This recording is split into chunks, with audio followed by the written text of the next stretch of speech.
Добро утро и од мене. Божи благослови. Убаво е кога сме пак дома. Кај да одиш, ама дома е најубаво. Да си дома.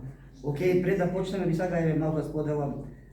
Бев 8 дена на еден голем настан, голем составок на Адра во Турција, каде што имавме генерално собрание, каде што беа делегати, представници од целиот свет. Убаво беше да се видат луѓе од сите континенти, од сите раси, бои на лица.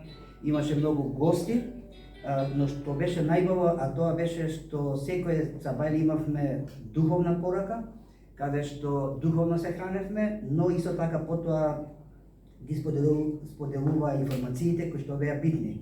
Нешто што е најубаво за мене, а тоа е дека Адра треба да го покажува Божиот карактер во светот. Не да биде само една од хуманитарните организации кои што ќе биде позната по колку проекти има направено, на колку луѓе им помогнала, туку да сподели дека тоа што го работиме затоа што го сакаме Бога и дека го почитуваме налогот што Бог го дал.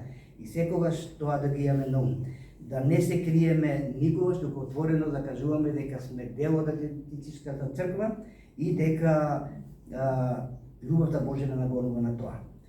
Океј?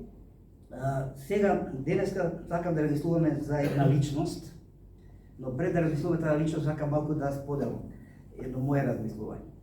Обично кога читаме во Библијата, еве да земеме кој настан, за богатиот младич и за изгубениот син, или за Јоне. Денеска сакам да размислуваме за Јоне. Еве тие два настана. Обично кога читаме, секогаш се задржуваме на што? Ево, обично вие кога читате. На карактерот, кој карактер го се задржувате обично? Мо? Не знам, јас на пример се слушал проповеди и сега почнуваме да читаме, да размислуваме и од еден се говориме, аха, стариот син е полошиот карактер. Зошто е? А младиот да, грешил, ама на крајот се вратил кај Бога. За Јоне кажуваме целото негово искуство. Но забораваме дека централни личности, кога ги читаме, не се тие луѓе. Кој е централната личност? Бог. И пораката кој што и карактерот Божи што треба да се открие. Така да еве денес сакам малку да размислуваме за Јоне, ама не класично за неговиот живот од почеток па до крај. Книгата на Јона има 4 глави, не е многу долга, но многу големи работи се случуваат, каде што можеме да ги коментираме. Јас сакам се задржам на 4-та глава, тоест последната глава. Но пред да почнеме да мислувам, би сакал да прочитам целата. Ако сака некој може да прочита, еве јас ги имам текстот тука, можам јас да го прочитам. 4-та глава. Сака некој? Има жел? Ајде сака. На Јона му беше многу криво и се налути. И му се помоли на Господа и рече: О Господи, не го зборував ли тоа уште додека бев во својата земја? Затоа сакав да избегам во Тарсис, зашто знаем дека ти си милостив и добар Бог, спор на гнев и богат со милосрдие, и дека се сожалуваш над несреќа. Сега ти се молам, Господи, земи го мојот живот од мене, зашто ми е подобро да умрам отколку да живеам. Господ одговори: Лутиш ли се со право? Јона излезе од градот и седна на исток од градот, и си направи таму колиба и седна под неа во ладовината, додека не види што ќе стане со градот. А Господ Бог определи една тиква да се издигне над Јона и да му направи сенка на неговата глава, да го избави од неговата невоја. Јона и се зарадува многу на тиквата, но утрете, при осамнувањето, Бог определи црв да ја подгризе тиквата и таа се исуши. Кога огреа сонцето, Бог определи врел источен ветер и сонцето ја жештуваше Јонината глава, те сосем се истоши. Посака со сета своја душа да умре и рече: Подобро ми е да умрам отколку да живеам. И Бог го праша на Јона: Лутиш ли се со право заради тиквата? Тој одговори: Со право сум лут. Дури дури до смрт. Господ му рече: тебе ти е жал за тиквата околу која не се трудеше, ниту направи да израсте, туку во една ног никна и во една ног се исуши. А мене, да не ми е жал за Нинивија, голем град, во кого има повеќе од 120.000 луѓе, кои не знаат да ја разликуваат десната рака од левата, а покрај тоа и многу живот. Океј, благодарам. Книгата за Јоне. Не знам за вас. За мене една од првите приказни што како дете сум ја научил. Може би некој за Давид и Голијат е првата, но јас се сеќавам многу убаво за Јоне. Некако интересантно е за децата која ќе се објаснува за Јоне во рибата, како седи тие работи, но кога пораснаме и кога читаме како возрастни, имаме друга слика. И сега еве би сакал, значи, да ова што го читавме, малку полека да навлеземе во самата глава. Не знам како е за вас, но јас некако завршетокот на оваа книга не ми е баш по мој вкус. Обично кога се завршува треба да се заврши со нешто, да, а овде завршува со што? Завршува и со прашање плюс. Значи ова не е Бог, значи на крајот кога борува со Јоне, Бог во прашање завршува целата оваа книга. Обично ние како луѓе би сакале да заврши каде? Третата глава. Зошто? Затоа што завршува многу убаво. Ја би го ставил во современиот јазик, и Јоне бил дел од една огромна евангелизација, каде без сателитски тањери, без реклами, знаете, сега ние се припремаме, имаме припреми за евангелизација. Колку големи припреми правиме, за да можеме да бидеме успешни, да можеме на луѓето да им проповедаме, за да можат да бидат спасени. Замислете, во третата глава имаме нешто каде што се случило еднаш во историјата. Тоа е да сите до еден бидат осведочени и сите да го прифатат Бога. Тоа не се случува често. И затоа мислам дека убаво било така да се заврши, но има причина зошто завршува така. Обично ние не сакаме, кога читаме нешто, не сакаме да тоа што го читаме завршува со прашање. Поготово ако тоа прашање не е одговорено. Што овде немаме одговор, само говориме, Бог му објаснува на Јоне во вид на прашање и со тоа завршува. Но еве, затоа сакам полека да навлеземе во карактерот на Јоне. За Јоне, значи, можеме да кажеме многу работи, затоа сакам еве дел по дел да откриваме како бил карактерот на Јоне. Една од главните работи што треба да знаеме дека централна личност, дека го споменав, овде не е Јоне, туку што? Божиот карактер. И овде се открива Божиот карактер во најдобро светло. Ајде да видиме каков е Бог према Јоне. Повторно ќе тоа е запишано, Сања ги читаше во втората глава. Еве јас само ќе ги споменам уште еднаш. Во вториот стих ги кажува, видите вака, Јоне е вознемирен прво, заради што? Заради постапките кои што Бог ги прави. Во вториот стих читаме дека причините зошто тој е вознемирен се следни. Прво, Јоне е вознемирен затоа што Бог е, како читаме, милостив.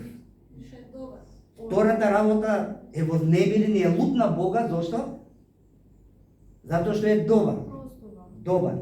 Третата работа што ја читавме е вознемирен, потенцирам, значи Јоне е вознемирен затоа што Бог е спор на гнев. Понатаму е лут на Бога, затоа што Бог е пол со милосрдие.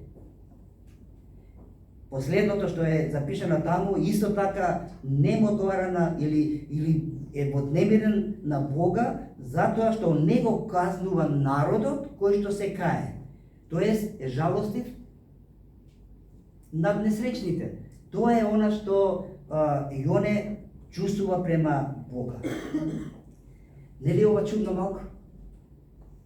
Дали се сеќавате што правеше Јоне кога беше во рибата, кога беше фрлен од бродот? Се молеше. Ами се фали со таков добар Бог. Да. А овде сега имаме обратно.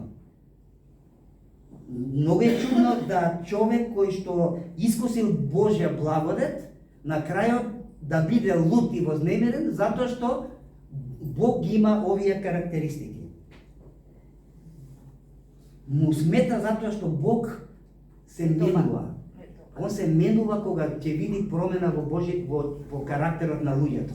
Но овде гледаме на Јоне, тоа му смета. Ова би сакало современиот живот малку да го успоредиме. Замислете сега, обично нам порано, сега малку не се практикува, дека проповедникот е главната личност во црквата. Аз има некој проблем дали во семејството, во бракот, обично си идеше кај проповедникот и тој беше раме за плачење и знаете, ако има проблеми со него ги решавате заедно, ако треба се.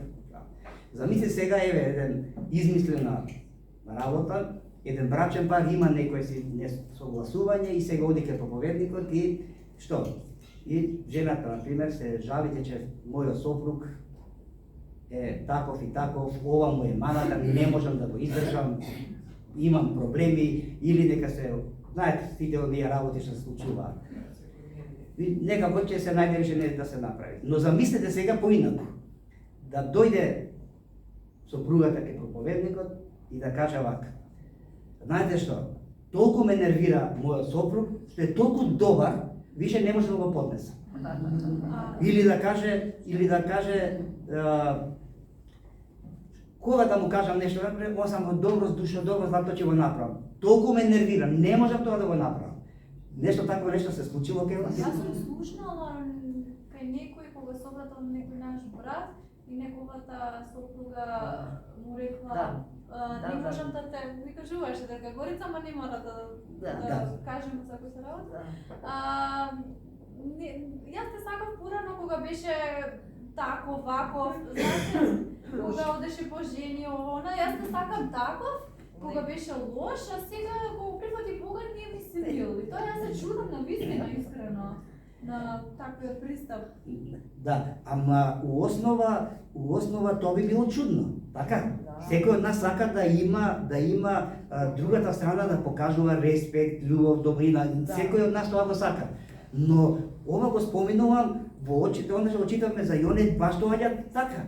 Едноставно да, ако човек е добар, ама знаете што, некако и животот, ја имам комшија, значи комшија од времето, сега веќе е постаре од мене, нам имаше една девојка, со неја идеше и кога да го сретнам некаде, не сум го видел во убава состојба, еднаш го видел како ја удира така силен шамар, значи, и ја дури се уплашив оддалеку кога го видов, и он почна да оди, ова почна да трча по него. Трча по него, и ја го знам, беа имаат син, со мене живее, многу добро се служуваме со нив. После одредено време се оставија, но го прашувам како е, вика, абе вика, мажен е, вика, овој вика, многу добар е, вика, ама слушам, вика, преку синот, вика, многу се жали, вика, на другиот. Као да е научена да треба некој да ги прави лошо. Чудна работа, ние луѓето сме такви каде што Сакаме да не маршат. Повеќе. Само на кратко, во психологијата баш има се зборува за тоа дека кога ќе се земат маж и жена и се бараат, например, дека секош и не секош има жртва, уствари тоа е родена жртва. Таа особа сака да биде жртва. На неја тоа да се направи. Кој сака? Тоа е чудо едно. Зашто ќерка ми постарата е дипломиран психолог. И она сите прирачници тие ги има. И тоа кажува и уче на факултетот. Дека во такви бракови, меѓу такви маж и жена, значи секогаш се наоѓа жртва, али таа жртва живее со човек кој што сака да има жртва и кој што сака да малтретира. Да, Значи ова жртва се ова е, пријавува на жртва. Не мора многу да се расшируваме, но у основа има вистина, затоа што примерите во животот го кажуваат тоа, затоа што се случи повеќе. Па тоа се вика мазохизам, нели? Мазохизам се Мазохизам, во психологијата. Сакаат некои да бидат жртви. Да бидат Да, жртви, да. и ни е убаво дека се жртви. Дека бидат владеен на нив, дека они треба да бидат послушници негови. Добро, значи повеќе ми беше само да направиме една паралела, да сватиме, и за мене ова сакам да го ставам само како една нелогичност. Нелогично, затоа што у основа секој од нас сака добро да му биде на душата. Така сакал и Јоне. Ама ова го успоредувам затоа што ова се случува не во нормални ситуации. Ова се случува кога човекот е што? Луд заради нешто или нешто го мачи од натре. Тогаш реагира на таков начин. Но зошто овде Јоне неразумен и вознемирен, зошто Бог е милостив и добар? Кога знаеме од претходно во првата глава што е запишано? Кога го фрлиле во морето, во првата глава, значи се молели и барал Бог што? Да го спаси, значи он не, значи барал да Бог биде добар према него. Во втората глава кога рибата го казнува, дали он да, знаете, како деца се сеќавам уште како и денеска, имаш илустрацијата за Јоне, знаеш како беше? Утробата на рибата, една масичка, Јоне седи на столче, чита книга, има една чаша таму, дали чај, дали сок што има, и човекот ужива. Дали е така? Така било? Не. 3 дена, фактички почнале, значи нема воздух, значи да влеземе во филмот на Јоне, тој се мачел. 3 дена да види, тоа значи дека веќе првиот, втори, колку и да е голема таа риба, колку и да утробата голема, киселините почнуваат да работат. Он се моли цело време и на крајот што? Бара Бог да го избави. Има ли логика ова со ова што го читаме во 4-та глава? Повели. Па јас мислам дека он се осрдувал, се лутал на Бога зашто бил добар кон другите, а не кон себе. Затоа, например, види Боже каков е, таков е, зашто ти му даваш него милост, тој не заслужува, а не се погледнува себе си колку Бог му простувал во неговиот живот кој бил таков, како што бил тој другиот. Добро, благодарам, погоди мислата, тоа ми е дело, погоди. Бог е Јона се лутел затоа што Бог го кажува двоен критериум, така да кажам, еден према него, а еден према другите. Тоест во очите на Јона така изгледало тоа. Према него бил добар, а зашто да би добар и према другите, значи двоен критериум, за тоа не го побунело. Добро. Ова еве баш она што сподели Катен, Јоне сакал да биде добар према него, но не сакал таа добрина да ја покаже кон кого? Кон другите луѓе. Тој сакал врз себе да има таа добрина, но да не забраваме кога човек е луд, па и за себе не размислува така. Колку пати ние сме, знаете што ја знам со мајка ми кога беше па и ја и секој ден што проаѓаме. Кога малку не е добар, таму ќе каже Господе земи ме. Не знам колку пати од луѓето ќе кога, ама малку кога ќе биде подобро, Господе, фала ти, значи ние сме такви луѓе, едноставно сакаме Господ кој ни е добро, но ако нешто сме вознемирени, кога сме вознемирени, тогаш ние знаеме што? Да му ботуваме на Бога. Затоа сакам овој сегмент да го објасним и со нашиот живот. Некогаш ние се сметаме себе си какви, како безгрешни. И дека ние заслужуваме све најдобро. И дека грешните луѓе живеат околу нас. И во нив гледаме што? Секоја слава, секоја мана. И на крајот како размислуваме? Па тој не заслужува. Тој до мене што му ги знам сите слабости, не заслужува да добие таа милост. Значи едноставно не сакаме таа доброта Божја да се прошири каде? Врз другите луѓе. Тоа е голема замка затоа што ние луѓето обично сакаме да ги гледаме слабостите на другите за да што?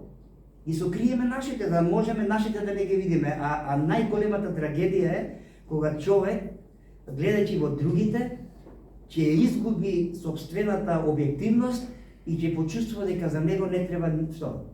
дека него не му треба ни Божјата благодат, ни Божјата доброта, затоа што он е совршен. Тоа е таа заблуда што можеме да имаме и ние. Но и он е заборавил дека таа благодат е потребна на кого? На сите. Значи не е тоа привилегија само на еден. Прво што учиме во книгата на Јов, дека Бог е љубов, дека Бог ги сака сите луѓе и дека животот го дал за секого.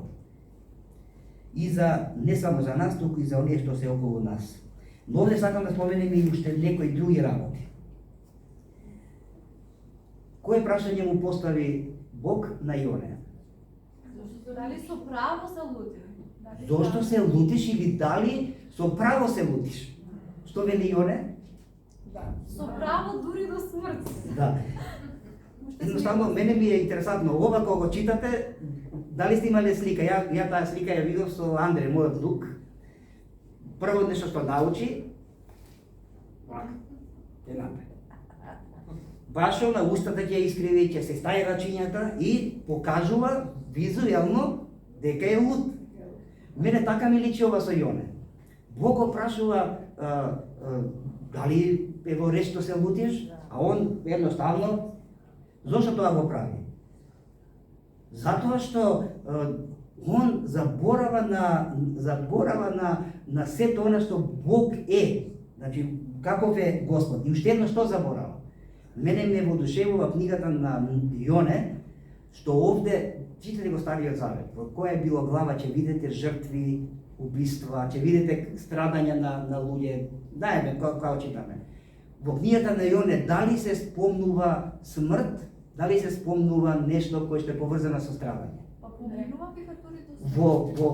Во книгата на Јоне немаме негативна работа, немаме смрт, немаме нешто синоним за страдање. Зошто? Зашто целта на Бога која е?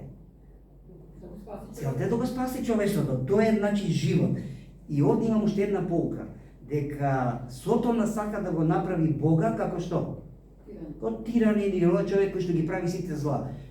Па и во христијанството. Со кого да разговара ако нешто се зборува, например, еве јас сум христијан и нешто, ама ако се случи нешто лошо, што како зборува? И Господ го казни, и Господ го направи. Тоа е таа заблуда што Сотона сака да ја внесе кај луѓето, да добротата и животот што Бог го дава да биде занемарено, туку да се прикаже Господ како некој кој што ги казнува луѓето, што прави сето она што е лошо во земјата, дека Бог го дозволува. А уствари книгата на Јоне ни кажува и една убава работа. Тоа е дека Господ преку зборовите што се запишани, дека Господ не сака ни една душа што да загине, туку секој да може да добие спасение. Океј,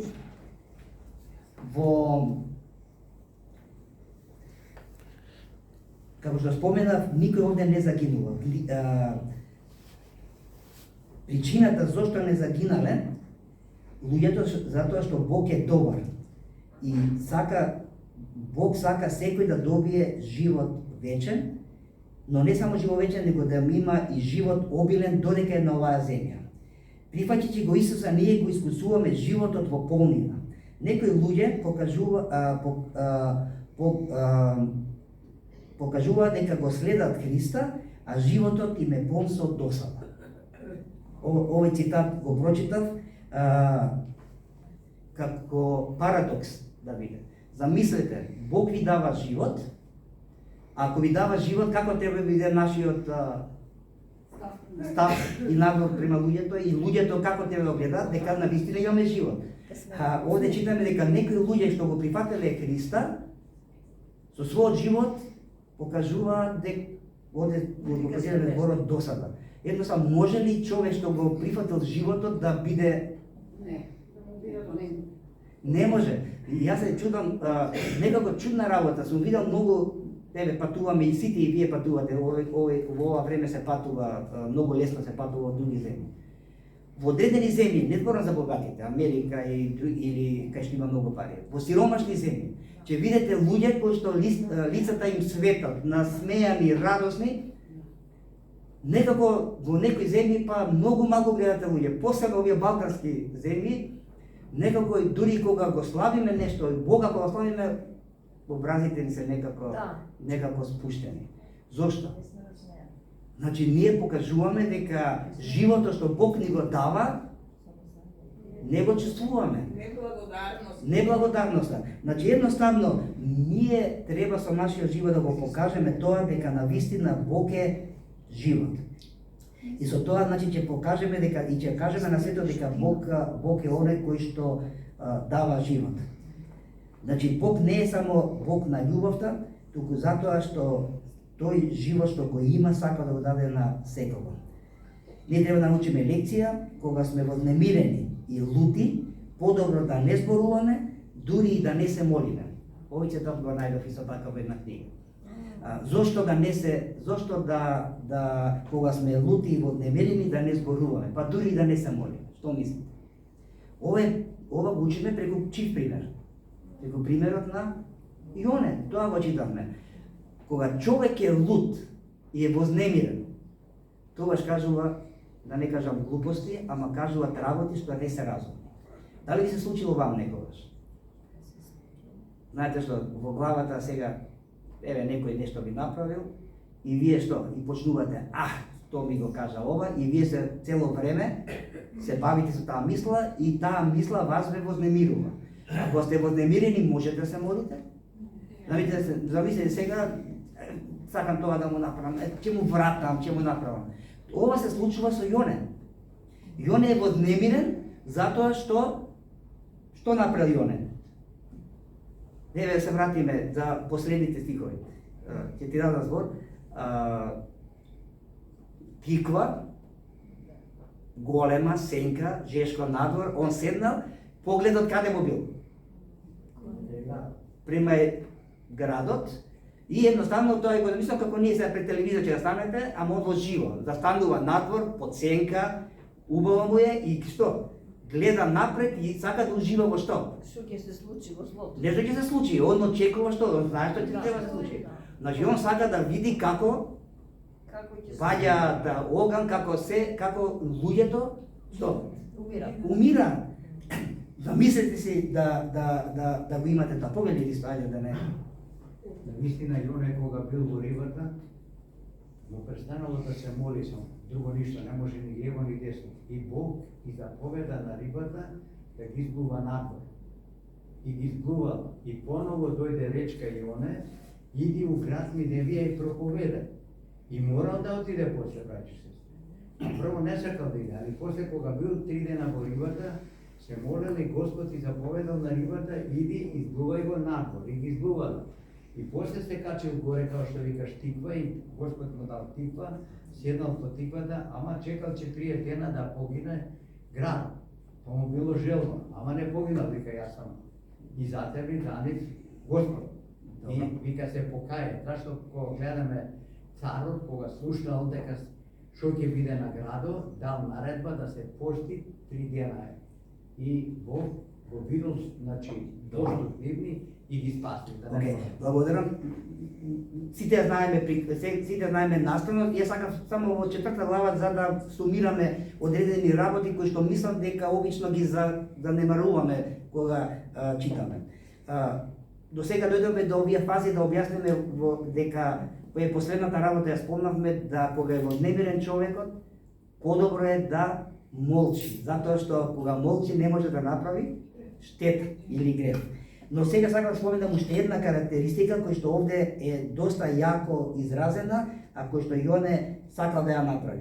Во 6 и 7 стих. Карактеристика која што е јасно напишана дека кој ги контролира настаните? Бог. Но Јоне што сакал? Јоне сакал да го контролира кого? Бога. Кај го гледаме тоа дека он сакал да го контролира Бога? Во првата глава што пишува? Зошто Јоне отиде во Тарс? Значи сакаш да помена тоа што сака да каже? Значи Господе, ја ќе те контролирам тебе. Ти сакаш ова да го направам, а нема да го направам, ќе отидам таму за да ти што? за да го направиш тоа што јас го сакам. Значи тој бега во Тарс со цел за да може да го направи да индиректно да го контролира Бог. Зошто да го направи тоа? За да ако он не одговори на неговиот повик, за да Бог може да го уништи што? Градот. Значи работи, сакал тоа да го направи. Ниневија бил чив град? Сирија. Да, добро. Кои биле асирците? Многу воинствен народ. Народ што 4 пати го освоил Израел. Израел. Значи тоа биле едни од најголемите непријатели. Овде што доаѓаме во ситуација? Значи едноставно Јоне како фумино. Чисто оној што е запишал Библијата, еврејски ум, а тоа што било? Дека непријателот треба да го нема. А забораваат што? Има еден стих во Библијата кој што ви знаете за филистеите се спомнува. Ако се сеќавате во Стариот Завет, кога Бог вели и филистеинот ако ме прифати мене и дојде кај тебе, ќе го прифатам како мој народ. Едноставно забораваат луѓето, евреите во тоа време, ма и ние забораваме дека Бог не прави разлика на пријател непријател. Секој кој што ќе го прифати Бога, тој станува дел од неговиот народ. Тоа е нешто што ние луѓето го забораваме. Тоа го заборавил и Јоне. Значи едноставно како непријател на Јуда, тој требал да биде што? Град уништен, едноставно да нема никаков жал. Тој отишол во Тарсис, значи за да можат ниневјаните кои што живеат таму да бидат уништени. И затоа Јоне бил луд, затоа бил вознемирен, затоа што тоа што го сакал да биде, што не се остварило. Едноставно Бог не работи по начинот како што мислел Јона. Затоа Јоне е луд на Бога, затоа што не може да што со наши зборови да го контролира. Некојаш ние сакаме Бога да го контролираме и тоа е нешто што не е добро во нашиот карактер. Но забораваме дека на сите ни е потребен Христос.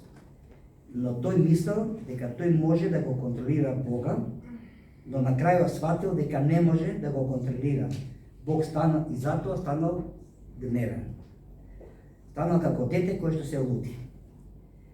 Дали нешто вакво може да се случи во нашата црква? Еве, со ова ви сакам да заклучиме. Кој? Ова уствари зборува за непочитување на Бог. Ако во текот на неделата, еднаш во неделата, ми се случи нешто и јас се најдам во таква состојба, уште да се молам, не треба да се молам, затоа што не сме чисти. Значи во тој момент грешиш и уште се молиш, тоа е непочитување. Јас не го почитувам Бог и неговите Божји начела во тој момент. Што значи дека е само тоа непочитување на Бог и немој тогаш да грешиш да се молиш. Да. Благодарам. И еве да заклучиме за нас поуката да извлечеме ние кои што сме во ова време што живееме. Знаете што некоја се случува, секогаш ни дошли некои мисли кај нас може. Ќе видиме нешто што не се случува добро во црквата и што правиме.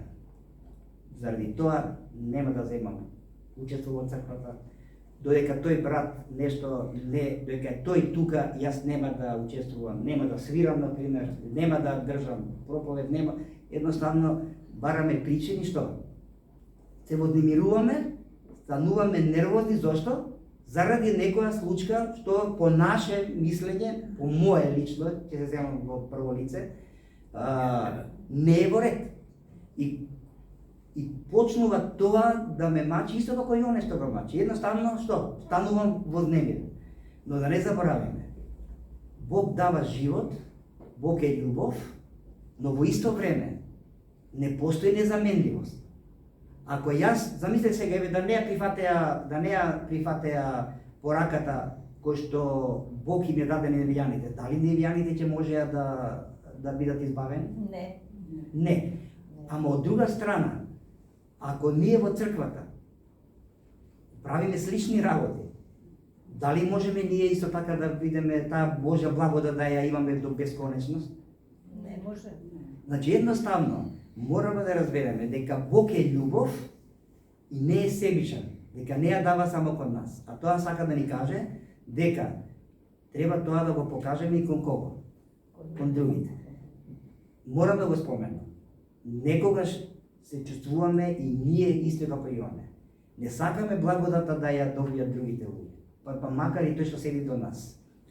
Сакам да Бог да ни помогне на нас како црква овде, да сватиме дека Бог е љубов, Бог е живот и дека Бог сето тоа го дава на нам, ама исто така тоа го дава и на кого? На сите други. Да не бидеме себични и да не бараме добро само за себе си. Мене ме интересантно, уште еднаш ќе го потенцирам тоа. Кога сме вознемирени и кога ни е добро, ние бараме нешто што е неразумно кај Бога. И дури бараме да Бог ни го земе што? Да ни го земе животот. Ама кога сме вознемирени, ние тоа навистина не го мислиме. Тоа го мислиме, дозволуваме само да видиме затоа што тоа кажуваме што?